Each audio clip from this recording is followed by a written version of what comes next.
तो स्टार्ट करें, है ना। बेसिकली इलेक्ट्रोमैग्नेटिक वेव पढ़ेंगे, लेकिन हमने ये भी देखना है एक बार, जो हमने एलसीआर सर्किट बताया था अभी, जहाँ से अभी रोका था वहीं से स्टार्ट करेंगे। एक बार एलसीआर सर्किट देखें, सीरीज सर्किट। तो एक इंडक्टर लगाया, फिर एक कैपेसिटर लगाया और फिर एक रेसिस्टर लगाया। इसमें हमने v as a function of time equals to v not sine omega t, ऐसे time varying sinusoidal potential difference apply किया। तो इसमें करंट कैसा होगा ये हमें देखना है, I as a function of time. अगर हम इसमें ऐसा बोलें कि ये inductor L, capacitor C, resistor R, इसके अक्रॉस जो पोटेंशियल डिफरेंस है वो है VR, इसके अक्रॉस जो पोटेंशियल डिफरेंस है वो है VC, इसके अक्रॉस जो पोटेंशियल डिफरेंस है वो है सॉरी, ये इसे VL बोलूं ना, इसे बोलूं VL, VC और ये VR। तो एट एनी टाइम इसमें किरचॉफ्स वोल्टेज रूल ये होना चाहिए, है ना, वैलिड। और करंट सब में सेम होना चाहिए। तो करंट तीनों ही एलिमेंट में, यानी कैपेसिटर, इंडक्टर और रेसिस्टर, इसमें सेम रहेंगे। का फेजर डायग्राम बनाएं डायरेक्टली, और वहीं से समझें कि और चीजें कैसा होगा, कौन फेज में रहेगा, कौन फेज में नहीं रहेगा, और भी बातें। सबसे पहले हमने ऐसा समझा कि इस पूरे सर्किट में ये करंट है, करंट आई नॉट ऐसा। अच्छा, करंट जो भी हो, तो रेसिस्टर में पोटेंशियल डिफरेंस उसके फेज में होता है। अभी अभी हमने देखा था, करंट और पोटेंशियल डिफरेंस सेम फेज में होगा रेसिस्टर में। तो रेसिस्टर में जो पोटेंशियल डिफरेंस होगा, यानी कुछ ऐसा, ये वी आर नॉट, यानी maximum potential difference in resistor, ये कुछ ऐसा होगा। अब इंडक्टर में जो पोटेंशियल है, तो इंडक्टर में करंट लैग करता है पोटेंशियल, यानी पोटेंशियल लीड करेगा। तो पी एल नॉट, यानी maximum potential difference across the inductor, कुछ ऐसा लिखेंगे। इसका मतलब करंट पोटेंशियल से लैग किया। और वी सी नॉट, कुछ ऐसा। ये इसमें करंट कैपेसिटर में पोटेंशियल डिफरेंस है, कैपेसिटर में पोटेंशियल डिफरेंस है, कैपेसिटर में करंट लीड किया बाय एन एंगल π/2। तो हम देख रहे हैं कि ये भी एंगल π/2 है और ये भी एंगल π/2। तो बेसिकली ये चीज है अपना P R naught is I naught R, ये है आई नॉट एक्स सी, और ये है आई नॉट एक्स एल, कुछ ऐसा। तो तीनों आ गए।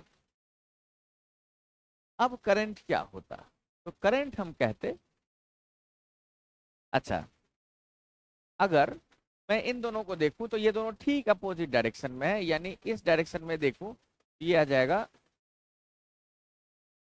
आई not into X L minus X, correct. और इन दोनों का वेक्टर सम कर दूं,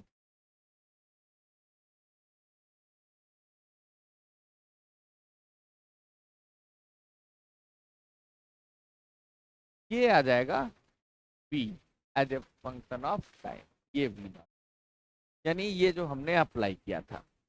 अब ये भी देख रहे हैं कि इन दोनों के बीच में भी एक एंगल है, फाई इसे बोल देते हैं। यानी अगर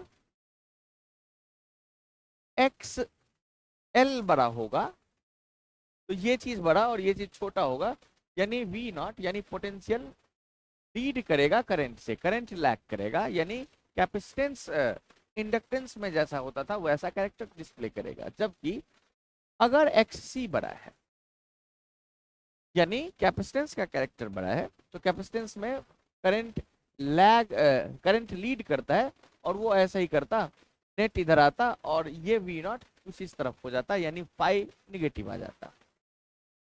इसमें हम 10 फाई यानी फेज डिफरेंस कह सकते थे,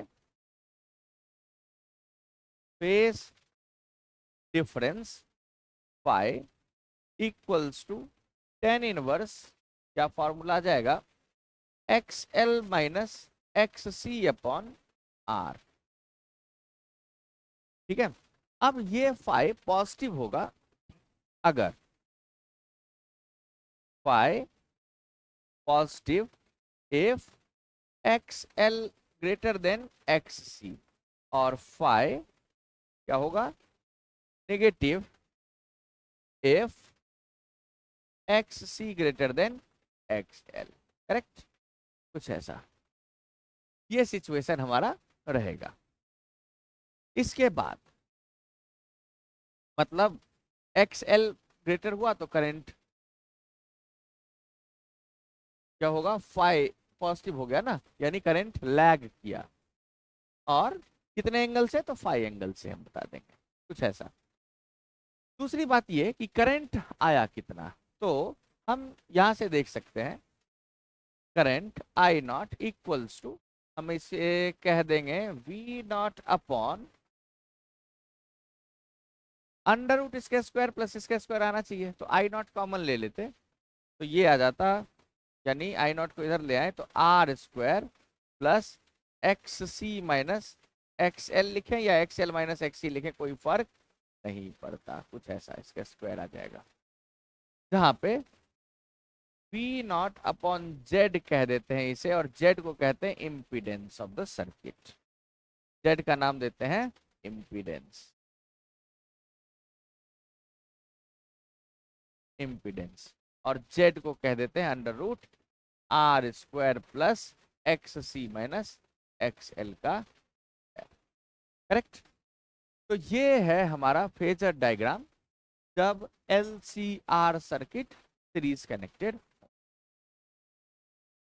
जहां पे हमें बेसिकली देखना है कि अगर एक्सएल बड़ा है सर्किट में, एक्सएल और एक्सी दोनों कंपेयर कर लेंगे, अगर एक्सएल बड़ा है, अगर एक्सएल बड़ा है तो फिर वोल्टेज लीड करेगा और करंट लैग करेगा, है ना, बाय एन एंगल फाई से। अगर एक्ससी बड़ा है तो करंट लीड करेगा, वोल्टेज लैग करेगा बाय एन एंगल फाई, ये हम ध्यान रखेंगे। अब और करंट का पीक वैल्यू क्या आएगा, वो जेड इम्पीडेंस कुछ ऐसा देख सकते हैं।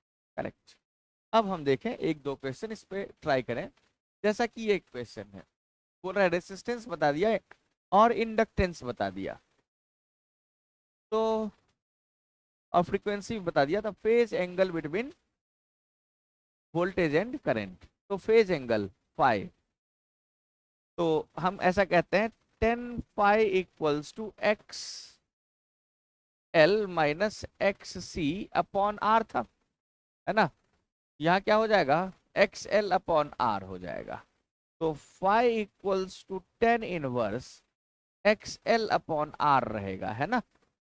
गुड, तो ये आ जाएगा 10 इनवर्स एक्स एल, अब हमें पता करना है, एक्स एल यहां से पता करें, X L equals to omega L, omega, अब ये फ्रीक्वेंसी बता दिया तो ओमेगा कितना हो जाएगा, ओमेगा हो जाएगा 2 पाई एफ इंटू एल, 2 पाई एफ कितना है 200, एल कितना है 1 बाई पाई, यानी ये आ गया 400।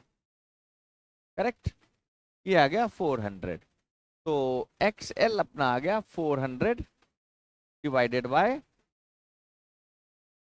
आर कितना है 300, यानी 10 इनवर्स 4/3 हमारा आंसर होना चाहिए, है ना। तो एक ऑप्शन देखें, तो कितना इजी सा क्वेश्चन था, तो ये ऐसे क्वेश्चन हमें फटाफट करने आने चाहिए, है ना। तो अब देखते हैं नेक्स्ट, एक और ऐसा क्वेश्चन हम ट्राई करें सॉल्व करने का, ये करें तो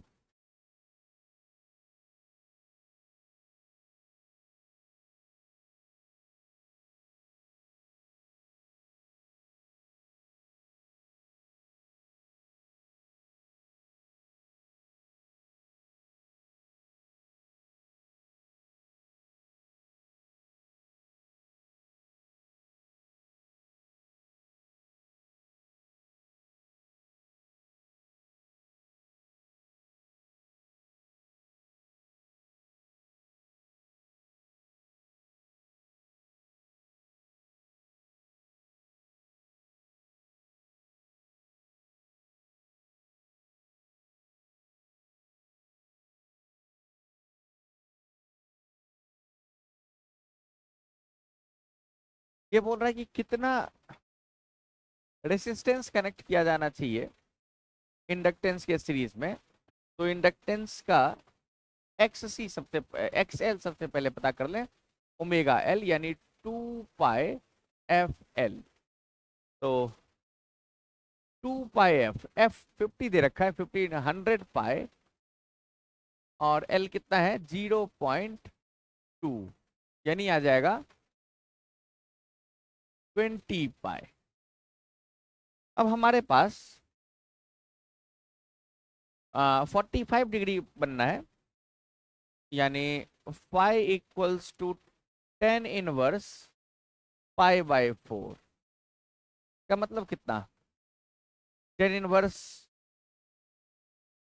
ये 45 डिग्री है ना, तो 10 45 इक्वल्स टू तो 1 है ना। इसका मतलब एक्स एल अपॉन आर कितना होना चाहिए, 1 होना चाहिए। इसका मतलब X L equals to R होना चाहिए। इसका मतलब आर इक्वल्स टू 20 पाई, यानी 20 × 3.14, और ये आ जाएगा कितना 62.8 ओम हमारा आंसर आ जाएगा। ये भी इजी है ना। एक और छोटा सा क्वेश्चन, ये तो हमने कर लिया है। अब ये एलसीआर सर्किट में ये क्वेश्चन हम ट्राई करें एक बार। अब हमने, ये बहुत ही इंटरेस्टिंग क्वेश्चन है, इंपॉर्टेंट क्वेश्चन है, कि इसमें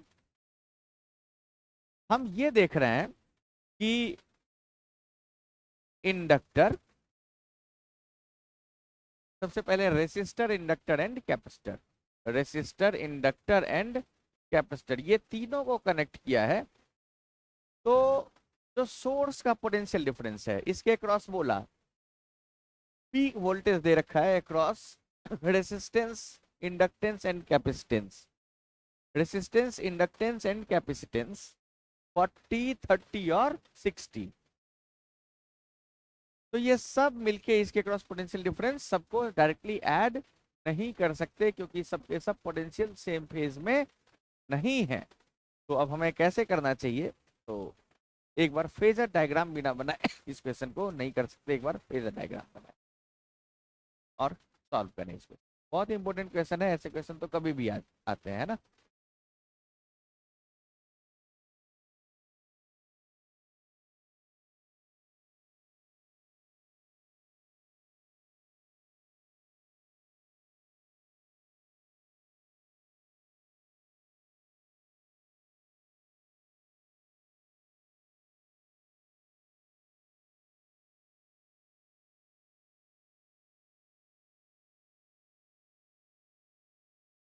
तो फेजर डायग्राम ड्रॉ करें।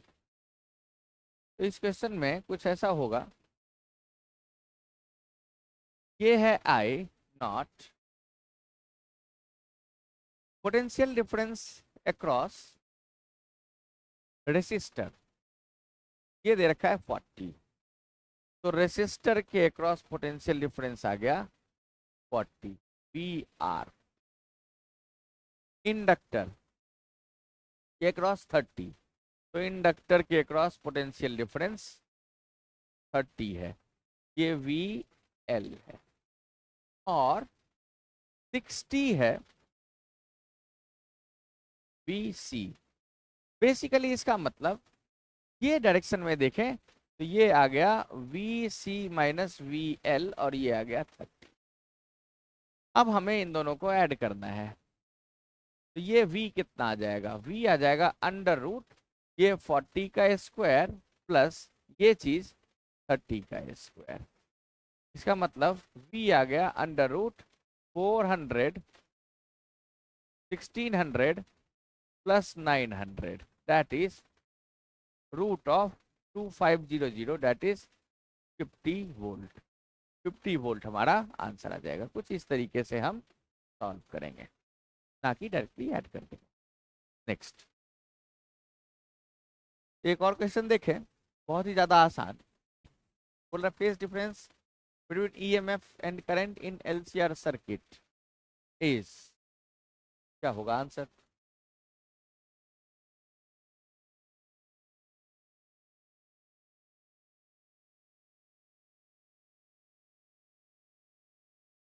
तो ये 0 से पाई बाई 2 तक हो सकता है ना, डिपेंडिंग ऑन उसमें एक्स क्या है, एक्सएल क्या है। तो इन बातों पे डिपेंड करता है, जो हम 10 फाई से हमने पता करना सीखा। तो 0 से पाई बाई 2 पॉजिटिव या निगेटिव दोनों हो सकता है। ये एक इंटरेस्टिंग सा क्वेश्चन है। एल और सी को कनेक्ट किया गया है ना। तो इसमें बेसिकली हमें फेजर डायग्राम सही वाला चूज करना है। अब इसमें देखते हैं फेजर, अगर ये हम सही कर पाते हैं, इसका मतलब फेजर डायग्राम का कॉन्सेप्ट हमारे लिए क्लियर है। कोशिश करें एक बार।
देख, ध्यान दें ये क्वेश्चन।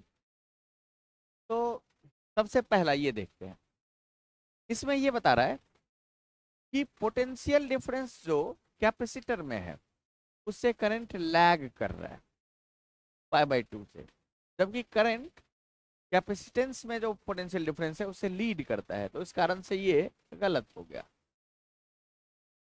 यहाँ पे करंट तो पोटेंशियल डिफरेंस जो कैपेसिटर में है उससे लैग कर ही रहा है। दूसरा गलती ये भी है कि पोटेंशियल डिफरेंस अक्रॉस इंडक्टर से अपोजिट फेज में है, तो ये भी गलत हो गया।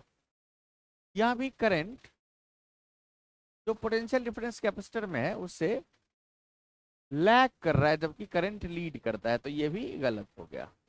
यहाँ देखें, करंट पोटेंशियल डिफरेंस जो है कैपेसिटर में उससे करंट लीड किया पाई बाई 2 से, और पोटेंशियल डिफरेंस जो इंडक्टर में है उससे करंट लैग किया पाई बाई 2 से। तो ये बिल्कुल ही सही है, ऑप्शन डी हम करेक्ट टिक करेंगे। तो एक ही सही फेजर बना हुआ है और उसे हमने सेलेक्ट किया। नेक्स्ट एक और क्वेश्चन देखें। ये बहुत ही सिंपल है, स्टेटमेंट थियोरिटिकल क्वेश्चन है ना, तो स्टेटमेंट बेस्ड क्वेश्चन है। इसे करेक्ट करने की कोशिश करें तो एक बार।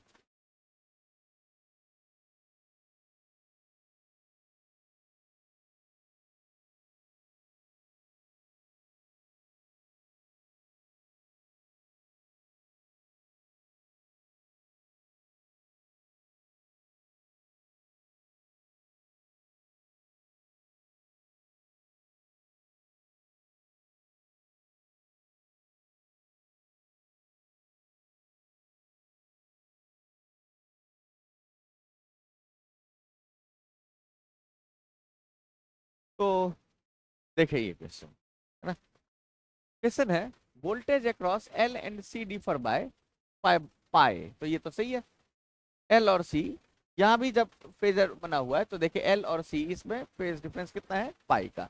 ये 180 डिग्री हो गया ना, ये एंगल। आगे current through L and R are same phase, तो सीरीज में कनेक्ट किया है तो करंट तो सब में सेम फेज में ही होंगे। Voltage R and L differ by pi by 2, ये भी सही है। Voltage across L and current,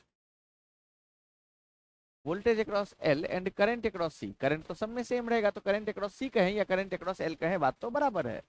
तो करंट अक्रॉस एल और वोल्टेज ये कितने से डिफर करते हैं, पाई बाई 2। तो ये सब के सब सही है यहाँ। बहुत ही इजी सा क्वेश्चन, एक और ट्राई करें।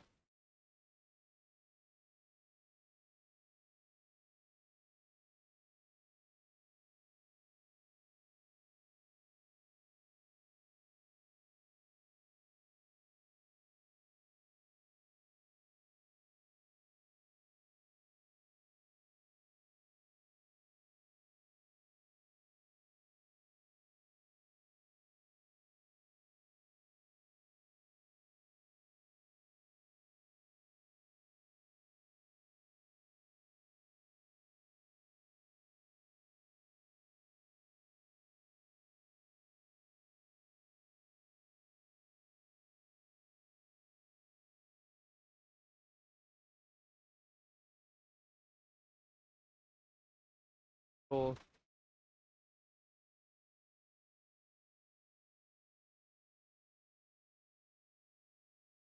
इम्पिडेंस डिक्रीज कर रहा है, impedance Z equals to under root R square plus X C minus X L का स्क्वायर, यानी under root R square plus 1/ओमेगा सी माइनस ओमेगा एल का स्क्वायर।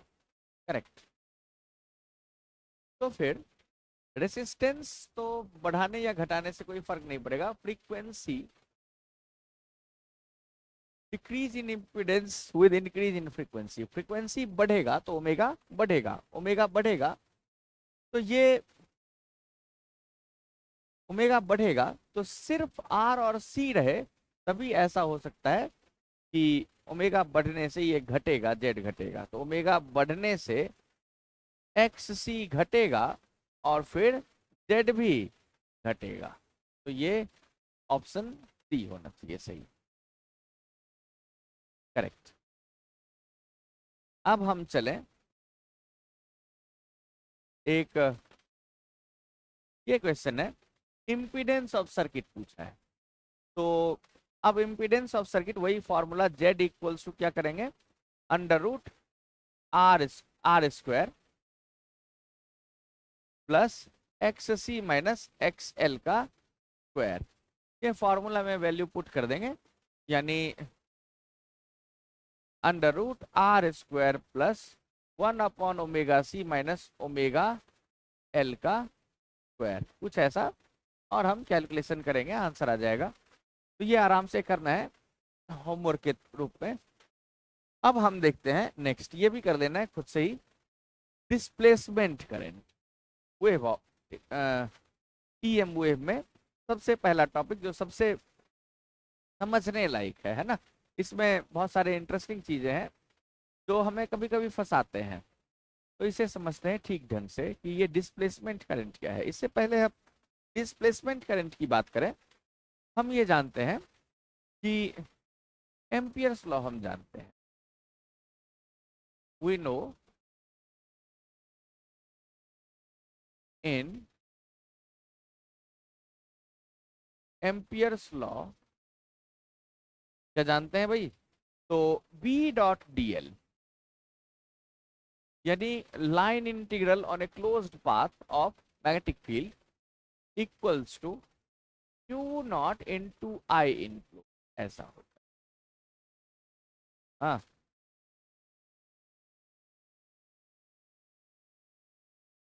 ये एम्पियर्स लॉ जानते हैं, लेकिन ये तभी ट्रू है जब यहाँ पे कोई टाइम वेरिंग इलेक्ट्रिक फील्ड ना हो। तो this equation is valid only when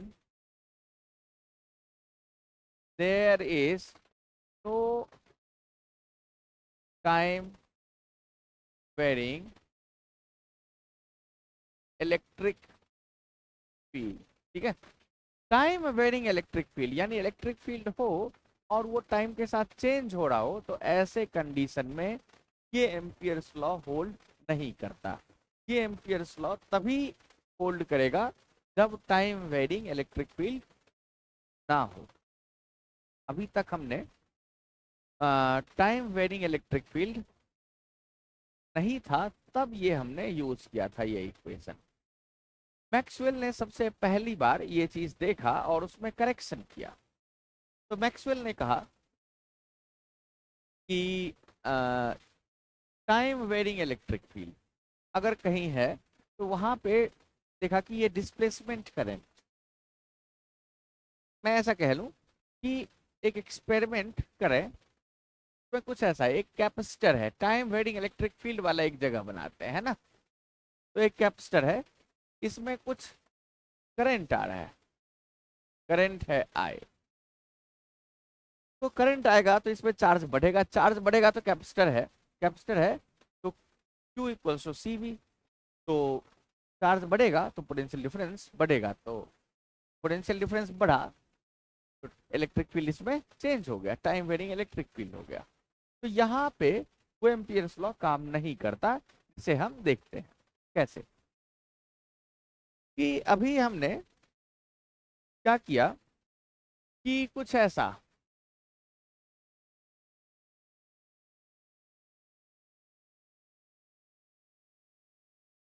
एक हमने इमेजिन किया, आ, कुछ ऐसा शेप जिसमें यहाँ पे थोड़ा सा कॉनकेव जो है ना उसमें एक प्लेट रखा है, और इसका ये एक कटोरे की तरह है, इसका एक पेरी फेरी बाहर आ रहा है। और ढंग से अगर समझाया जाता तो ये कुछ ऐसा है, एक सरफेस ऐसा है और एक सरफेस ऐसा है।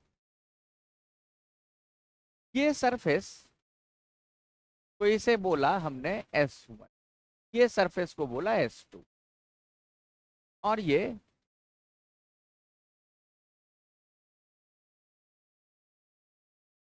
बाउंड्री है जिसे हमने बोला पाथ P।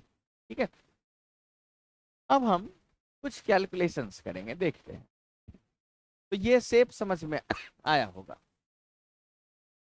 जब हमने इस पे किया है अप्लाई एम्पियर्स लॉ, जो हमने पहले लिखा था, तो apply Ampere's law on path P when it is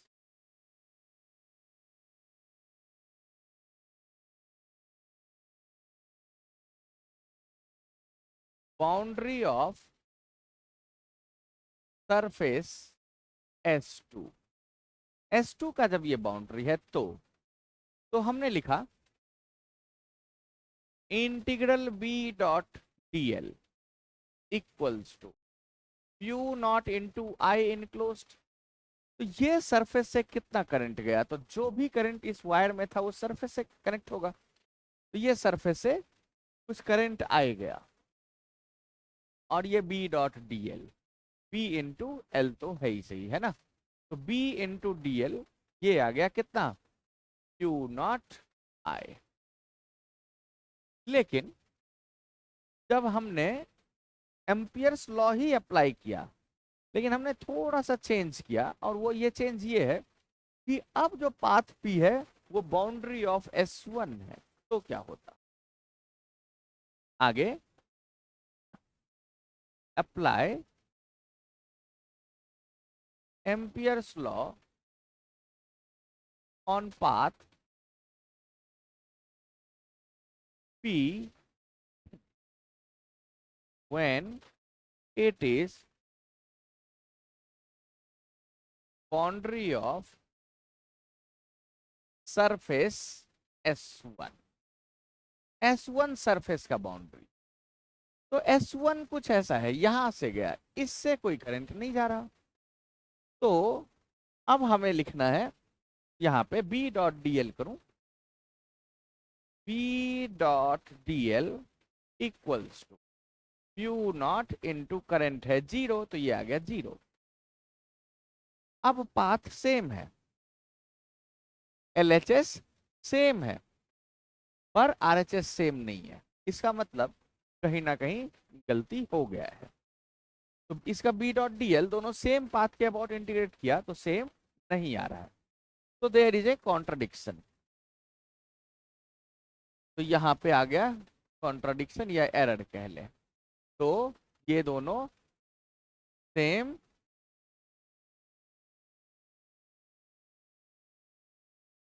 same नहीं है, इसका मतलब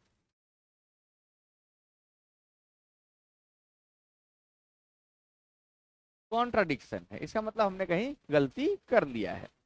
इसी गलती को पहचाना मैक्सवेल ने, और मैक्सवेल ने बताया कि यहाँ पे कोई करंट नहीं है, यानी कंडक्शन करंट नहीं है, यानी इलेक्ट्रॉन के फ्लो के कारण जो करंट होता है वो करंट नहीं। यहाँ पे हम ऐसा कह दें कि I equals to D Q by D T, ये हमने जो पढ़ा है वो कंडक्शन करंट है, ठीक है। ये रहे तब तो बात सही है, कंडक्शन करंट, और ये ना रहे तो हम गलती में फंस जाते हैं। टाइम वेरिंग इलेक्ट्रिक फील्ड है और यहां हम फंस गए, सेम नहीं आया।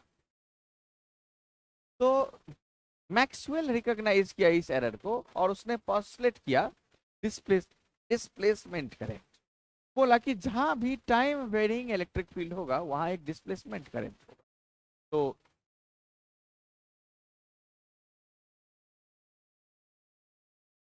Maxwell recognized this error and proposed या postulated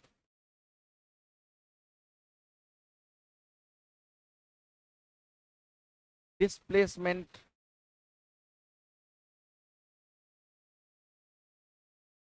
current in time varying electric field।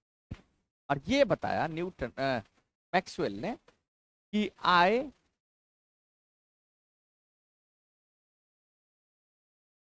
displacement equals to epsilon naught d phi e by d, यानी फाई, फाई क्या है, फ्लक्स, इलेक्ट्रिक फ्लक्स, फाई ये लिखा है, rate of change of electric flux multiplied by epsilon not into dt, ये आ जाएगा displacement current. अब मैक्सवेल के करेक्शन के साथ तो हम कहेंगे न्यू, यानी या करेक्टेड एम्पियर्स लॉ।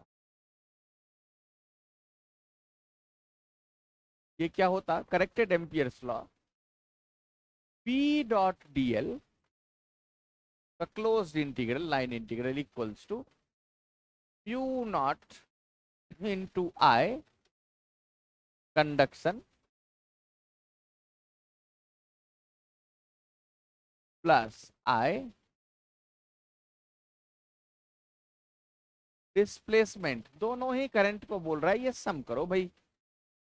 तो हम कहते P dot dl equals to mu naught I plus mu naught epsilon not D phi E by D T. कहते ये सही है, जहां पे ये जो टर्म है वो मैक्सवेल ने ऐड किया, क्यों, डिस्प्लेसमेंट करंट है इस कारण से।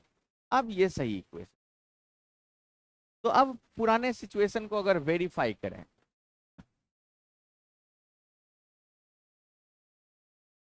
वेरिफिकेशन करें, तो देखते हैं क्या इस सिचुएशन में अब सही है क्या। तो यहाँ पे जो जीरो आ गया था, तो अब अप्लाई करेंगे Ampere's law, corrected Ampere's law on path P which is boundary of S1, ये वाला apply Ampere's law which is on path P which is boundary of S1। अब करके देखते हैं। तो हमने अप्लाई किया, apply corrected Ampere's law,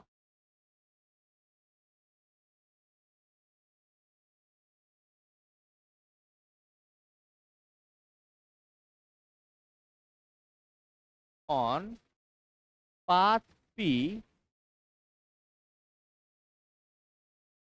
which is boundary of surface S1, S1 surface का बाउंड्री है। तो अब हम कहते P dot dl equals to mu naught into, conduction current तो जीरो है यहाँ पे, लेकिन mu naught epsilon not D phi E by D T. अब ये देखें आगे, equals to,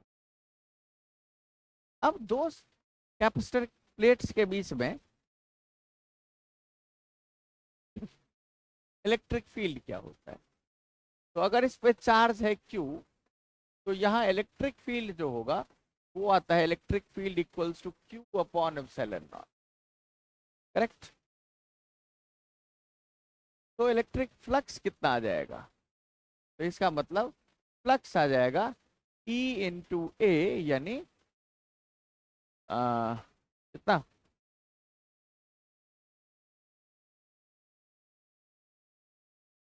A upon epsilon naught, area को हम ऐसे लिख लें, और D Q by D T, कुछ ऐसा, D five by D T है ना, तो कुछ ऐसा। और ये आ जाएगा current, D Q by D T is current. Okay, यहाँ हमने एरिया इंटू ई, तो Q into area upon epsilon naught ऐसा लिखना चाहिए, sorry. Electric field sigma upon epsilon naught, यानी क्यू अपॉन ए, सिग्मा आ गया, एप्सिलॉन नॉट ऐसा लिखना है ना, तो फाई आ जाएगा एरिया इंटू ई, यानी क्यू अपॉन एप्सिलॉन नॉट। तो D five by D T है, तो यहां से आ जाएगा D five by D T. अब इसमें पुट करें म्यू नॉट, म्यू नॉट यहाँ भी मल्टीप्लाई कर दिया, यहाँ भी मल्टीप्लाई कर दिया, नहीं, प्लस ये जीरो है, okay. Mu naught epsilon not D five by D T, Q one upon epsilon not को बाहर कर लिया, D five by D T बन गया ये D Q by D T. इसका मतलब mu not I, mu not आई आ गया। अब हम ये देखें वापस, यहाँ भी म्यू नॉट आई ही था, B dot D L mu not I, और सरफेस वन के लिए भी अब म्यू नॉट आई आ गया। मतलब अब ये वेरीफाई हो रहा है, ये दोनों मैच कर रहे हैं, मैच कर रहे हैं, तो अब ये सही है। यानी कुछ इस तरीके से लिखा जाना चाहिए था एम्पियर्स लॉ, जिसको मैक्सवेल ने करेक्ट किया, इंट्रोड्यूसिंग डिस्प्लेसमेंट करंट, जिसे हमने बोला क्या, एम्पियर्स मैक्सवेल लॉ। तो अब हम सबसे लास्ट ये काम करेंगे कि एक एक करके समझें। ई डॉट डी ए क्या है, ये equation E dot D A, ये है Gauss law, Q Q in upon epsilon, इसे कहते हैं Gauss law for electricity. Similarly P dot D A कहते, ये क्या आता, ये आता zero, Gauss law for magnetism.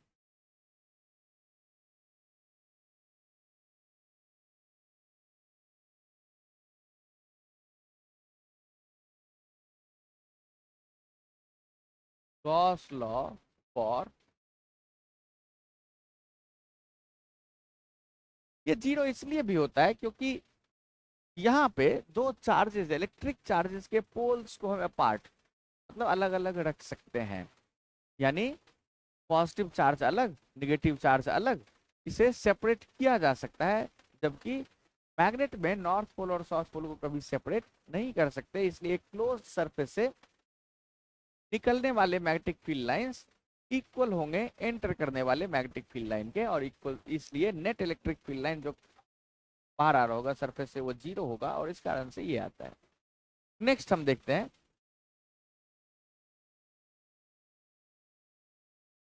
P dot D L, या पहले ये देख लें ई डॉट डी एल, ये आता है E dot D L equals to minus D five E by D five B by D T, rate of change of magnetic flux. ये हमने कहाँ पढ़ा, तो यही है फैराडे लॉ।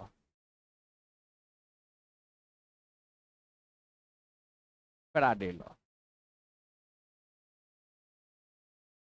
और इसी को हमने ईएमएफ, इंड्यूस्ड ईएमएफ बोल दिया था, है ना, इसी को हम ई इंड्यूस्ड ईएमएफ कह देते हैं। ये इंड्यूस्ड इलेक्ट्रिक फील्ड, उसका क्लोज इंटीग्रल करते हैं तो कुछ ऐसा आता है। नेक्स्ट, सबसे लास्ट में हमने ये पढ़ा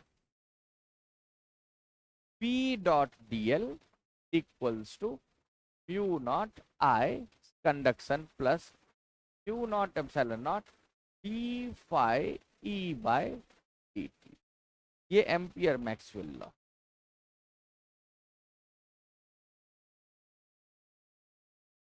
मैक्सवेल लॉ। ये 4 लॉ है ना, ये बेसिक लॉ है, फंडामेंटल लॉ है इलेक्ट्रोडायनामिक्स का। अलोंग विद दिस एक और जो काम आता है वो है force on a moving charge particle Q E, Q into ऐसे लिख लें ई प्लस पी क्रॉस, ये इसे हम कहते हैं लॉरेंस फोर्स।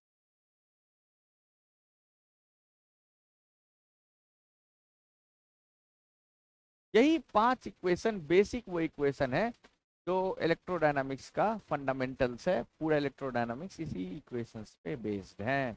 तो ये हमें एक एक इक्वेशन क्लियर होने चाहिए हमारे दिमाग में, है ना। और डिस्प्लेसमेंट, ये जो है आई डिस्प्लेसमेंट, तो डिस्प्लेसमेंट करंट ये लिख दिया है हमने, displacement current epsilon not D phi E by D T, ये भी हम सही तरीके से समझें। बहुत ही जरूरी है ये इक्वेशन, करेक्ट। तो यहाँ से ही हमारा बहुत सारा प्रॉब्लम सॉल्व हो। हम सबसे पहला क्वेश्चन देखते, तो ये है हमारा पहला क्वेश्चन, सॉल्व करने की कोशिश करें।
ये एक इंटरेस्टिंग सा क्वेश्चन है। ये क्वेश्चन हमारे, है ना, कभी भी एग्जाम में भी अब पूछा जा सकता है। मेरे हिसाब से बहुत इंपॉर्टेंट क्वेश्चन है, इसे एक बार ध्यान देते हैं। Instantaneous displacement current of 1 ampere in a space between parallel plate capacitor can be established by changing potential difference of, यानी एक कैपेसिटर है, ये कैपेसिटेंस C है जो epsilon not A by D है। तो इसके बीच पोटेंशियल डिफरेंस किस रेट से चेंज करें कि डिस्प्लेसमेंट करंट I आ जाए आई डी इक्वल्स टू 1।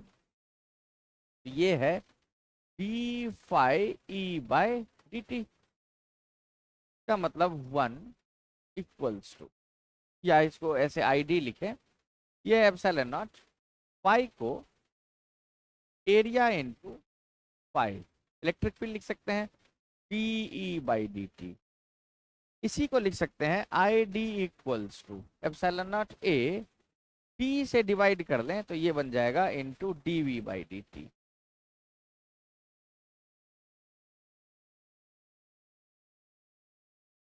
ऐसा, यानी I D equals to capacitance into D V by D T. ये कैसे हमने लिखा, हम चाहें तो ये फॉर्मूला याद रख सकते हैं आगे से। ये हमने कैसे लिखा ये बता दूं, क्योंकि electric field divided by distance is potential difference. DV equals to minus E dot D R हमने पढ़ा ना, तो D E by D R है ना, ये मतलब बेसिकली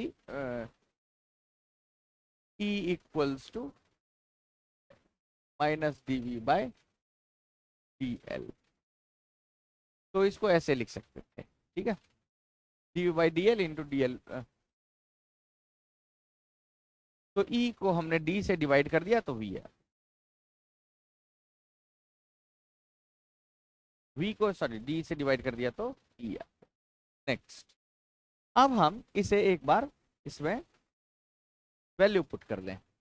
हमारे पास ये 1 एम्पियर गिवन है, कैपेसिटेंस है कितना, 10⁻⁻6 इंटू dv बाई dt। इसका मतलब dv बाई dt कितना आया, ये आ गया 10⁻6 वोल्ट पर सेकेंड। तो बी अपना सही आंसर हो जाएगा। ऐसे मिलते जुलते क्वेश्चन आ सकते हैं, इसलिए ये चीज हम याद रख लें, ठीक है। नेक्स्ट, एक और क्वेश्चन है, इसमें बताना है कि सबसे ज्यादा डिस्प्लेसमेंट करंट 0 से 13 माइक्रो सेकेंड में कहां पे है, ये बताना है।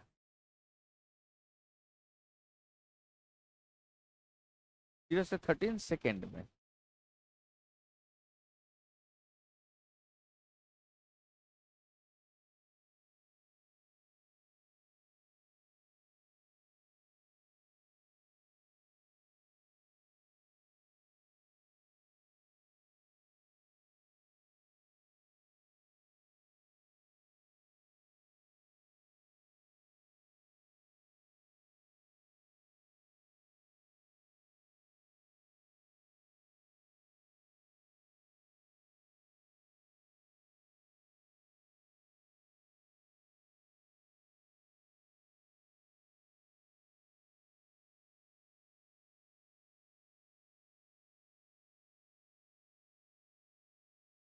तो बात करें, आई डिस्प्लेसमेंट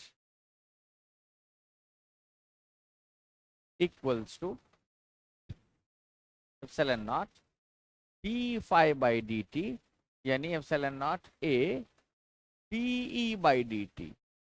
यानी जहां पे स्लोप मैक्सिमम होगा वहां डिस्प्लेसमेंट करंट मैक्सिमम होगा। अलग अलग पार्ट में स्लोप देखते हैं। यहाँ पे स्लोप क्या है,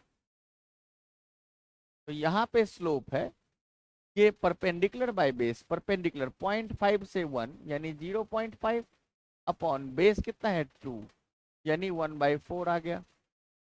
अब हम ये पार्ट में देखें, ये पार्ट में बात करें तो स्लोप है ये परपेंडिकुलर और ये बेस हो जाएगा। तो यहाँ पे जो स्लोप आएगा ये परपेंडिकुलर 1 से -1 है ना। तो परपेंडिकुलर आ गया 2 अपॉन बेस कितना है 2 से 10 यानी 8, यानी ये भी आ गया 1/4। सबसे लास्ट देखें तो दिस थिंग, यहाँ यहाँ पे स्लोप है ये परपेंडिकुलर आ जाएगा और ये बेस। तो परपेंडिकुलर है 0 से 1 आया तो 1 अपॉन बेस है 13 से 10 से 13 यानी 3। तो सबसे ज्यादा यहीं पे स्लोप है। तो स्लोप इज मैक्सिमम, मैक्सिमम इसका मतलब D E by D T क्या है, मैक्सिमम है। तो वहीं पे डिस्प्लेसमेंट करंट भी मैक्सिमम होगा, यानी 10 से 13 सेकंड के बीच डिस्प्लेसमेंट करंट मैक्सिमम होगा। और 10 से 13 सेकंड यहाँ पे एक ही है 12 सेकंड, तो वो हम टिक कर देंगे, है ना, करेक्ट। एक और क्वेश्चन हम ट्राई करें। ये क्वेश्चन बहुत ही सिंपल सा क्वेश्चन है।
तो नेक्स्ट हमने देखा पहले भी थ्योरी में कि जितना डिस्प्लेसमेंट करंट आया था एग्जैक्टली उतना ही कंडक्शन करंट था आई, यानी यहाँ पे जो करंट था ये भी यहाँ भी डिस्प्लेसमेंट करंट उतना ही आया था।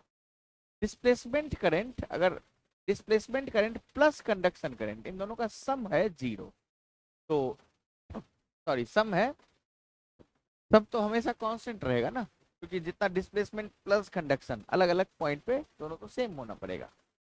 तो अगर डिस्प्लेसमेंट करंट है आई तो यहाँ पे सॉरी कंडक्शन करंट है आई तो डिस्प्लेसमेंट करंट जीरो है, तो डिस्प्लेसमेंट करंट आई होगा तभी कंडक्शन करंट जीरो होगा, तो ये भी आई होना चाहिए, है ना।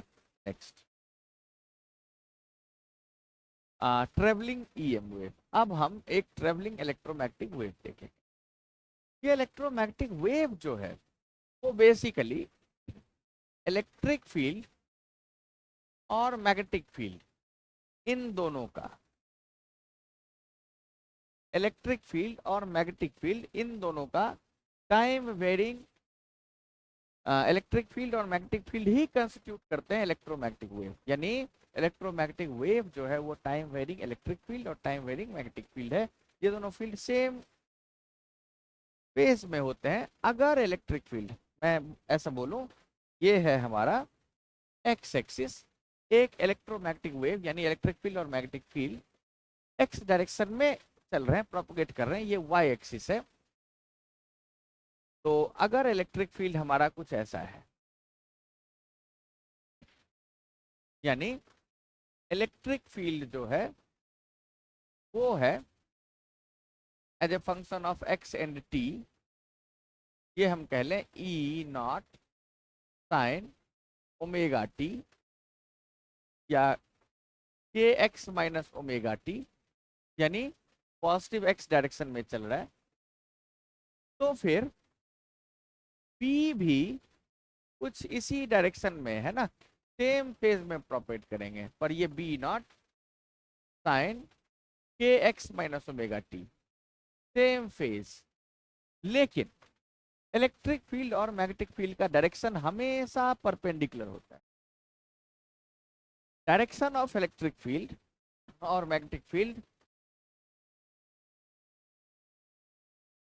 Direction of E and B are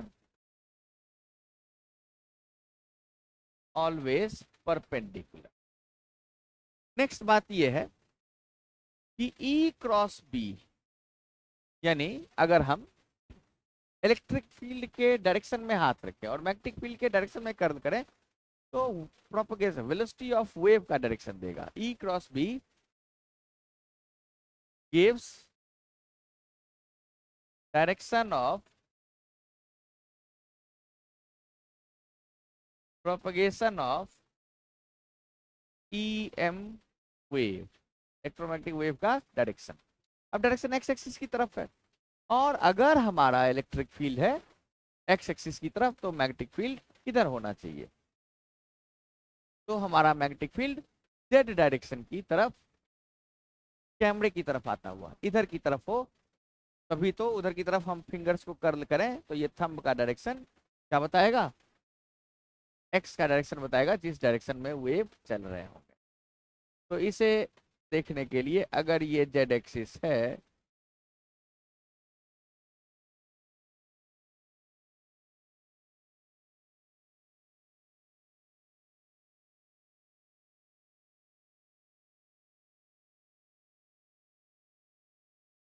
तो ये जेड की तरफ जाएगा, है ना,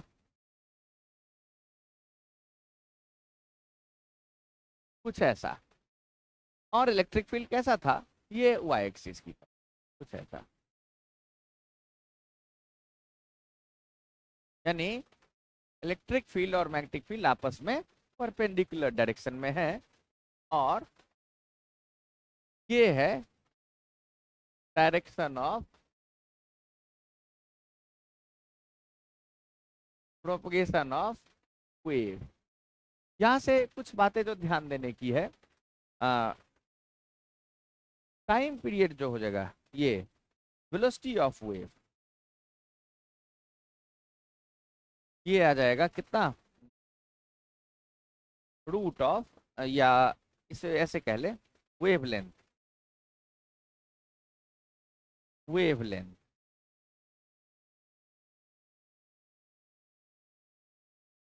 यानी lambda equals to 2 pi by K आ जाएगा।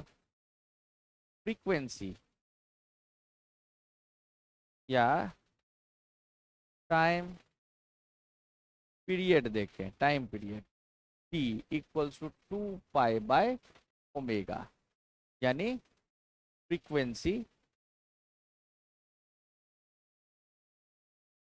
F equals to 1/t equals to omega by pi.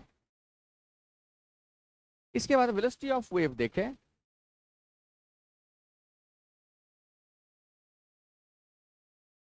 Wave ये आ जाएगा p equals to distance upon time. इसको याद कैसे रखते हैं ये ट्रिक भी बता देता हूं। Velocity is distance upon time. अब लैम्डा चला t 1 टाइम पीरियड में, लैम्डा अपॉन t कह सकते हैं, डिस्टेंस अपॉन टाइम। तो इसे या तो लैम्डा एफ कह लें, या फिर लैम्डा को लिख सकते हैं क्या चीज, 2 पाई बाई के। इसे लिख सकते हैं 2 पाई बाई के अपॉन टाइम पीरियड को लिख सकते हैं 2 पाई बाय ओमेगा, यानी ये ओमेगा बाई के आ जाएगा। इसका मतलब सबसे लास्ट जो हम याद रख लगे, velocity equals to lambda F equals to omega by K, ये आ जाएगा वेलोसिटी ऑफ। साथ साथ हम ये भी समझें कि अगर हम किसी मीडियम में हैं तो वेलोसिटी ऑफ वेव 1/रूट का एप्सिलॉन म्यू, लेकिन वैक्यूम में है तो ये आ जाएगा 1/एप्सिलॉन नॉट। ये भी हमें जो पता चला वो मैक्सवेल इक्वेशन से। सबसे लास्ट एक जो चीज जो हमें याद रखने के लिए है कि B not equals to E not upon C, यानी amplitude of magnetic field, amplitude of electric field के सी टाइम्स लेस होगा। ये हम यानी वेलोसिटी ऑफ लाइट के टाइम्स लेस होगा। इतना चीज हम याद रखते हैं तो ट्रेवलिंग वेव पे क्वेश्चन हम लगा सकते हैं। अब इतने इंफॉर्मेशन के बाद ये हम नेक्स्ट देखेंगे पे बेस्ड क्वेश्चन।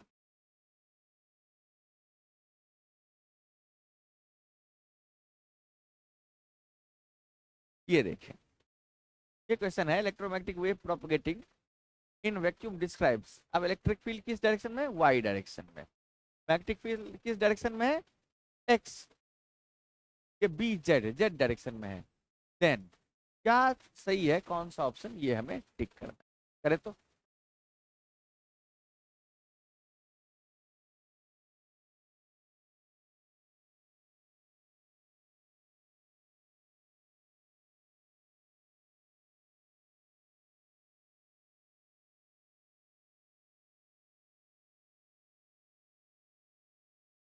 ध्यान दें,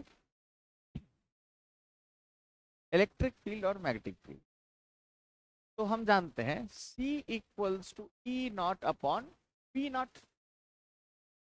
कहां से पता चला, यहां से पता चला, E not upon B not is C. Next हमें यह भी पता है C is velocity of light, यह है ओमेगा बाय के। इसका मतलब omega by K equals to E not upon B not का मतलब B not omega equals to E not के। देखें कौन सा ऑप्शन है, फटाफट।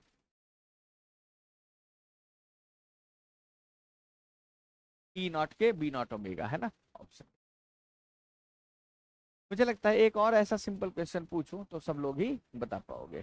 तो नेक्स्ट क्वेश्चन है अपने पास ये, wavelength of light given है, number of waves in 1 millimetre length. कितने वेव 1 मिलीमीटर में आएंगे ये हमें बताना है, जबकि वेवलेंथ दे रखा है।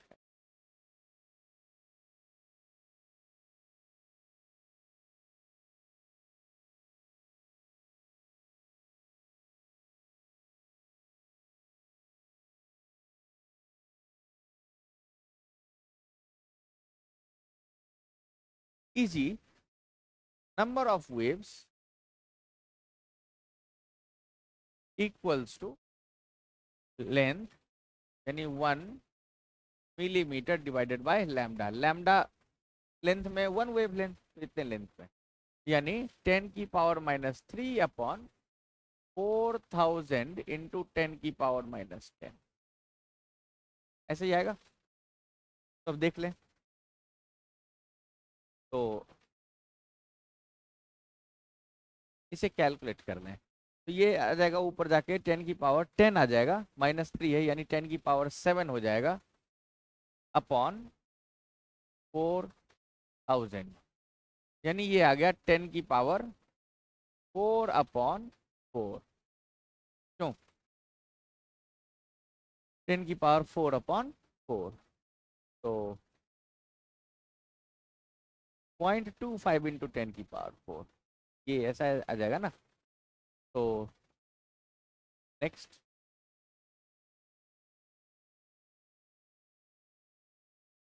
0.25 इंटू 10⁻4,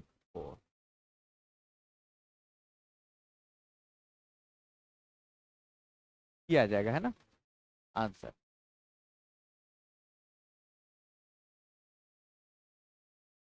नेक्स्ट देखेंगे ये क्वेश्चन, ट्राई करें एक बार।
क्वेश्चन देखें, क्वेश्चन है electric electromagnetic wave propagating in vacuum in Z axis along Z axis. तो ये के जेड है, इसी से पता चल रहा है जेड एक्सिस की तरफ चल रहा है, इलेक्ट्रिक फील्ड दे रखा है। तो बी क्या होगा? ये एक्स डायरेक्शन में है तो बी होगा वाई डायरेक्शन में। सबसे पहली बात तो ये, तो एक्स डायरेक्शन वाला हो नहीं सकता। अब ये बी नॉट आएगा, जो कितना है, B B not is E not upon C, और बाकी के सब फेस वही आएगा माइनस। तो ये ऐसा किसमें लिखा है? तो ये लिखा है के जेड माइनस ओमेगा टी, ये ऑप्शन सी करेक्ट। नेक्स्ट, कैसे क्वेश्चन पूछे जा सकते हैं, एक ये क्वेश्चन है बहुत ही इंटरेस्टिंग सा, ये क्वेश्चन ट्राई करेंगे।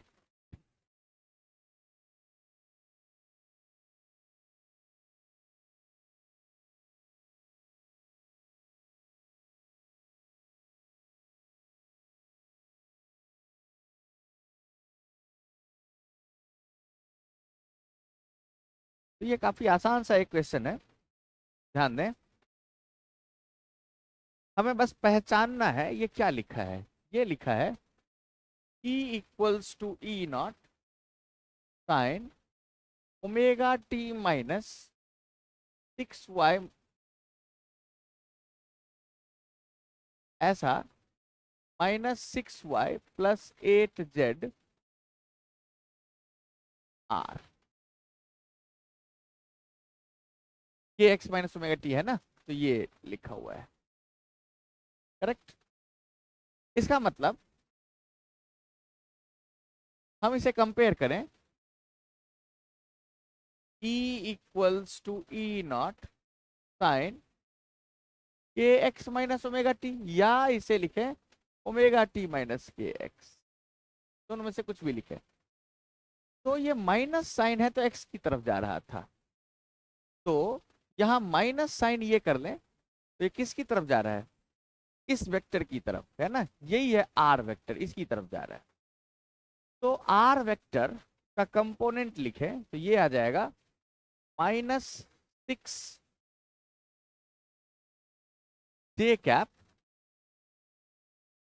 +8 के कैप अपॉन √6 का स्क्वायर +8 का स्क्वायर, ये आ जाएगा 10। तो -6 जे कैप +8 के कैप अपॉन 10, यानी -6 जे कैप -3 जे कैप +4 के कैप अपॉन 5, इस डायरेक्शन में जाएगा। तो हमने कंपेयर करके ये क्वेश्चन कर लेना है। -6 जे कैप ये है ना, ओ सॉरी, माइनस ये है, आई कैप नहीं आएगा कुछ है। तो ऑप्शन सी हमारा करेक्ट ऑप्शन। इस तरीके से हम क्वेश्चन सॉल्व कर सकते हैं। तो बाकी के हम अगले क्लास में देखेंगे इसके बाद। तब तक के लिए थैंक यू। बस आज के लिए इतना ही था। Thank you.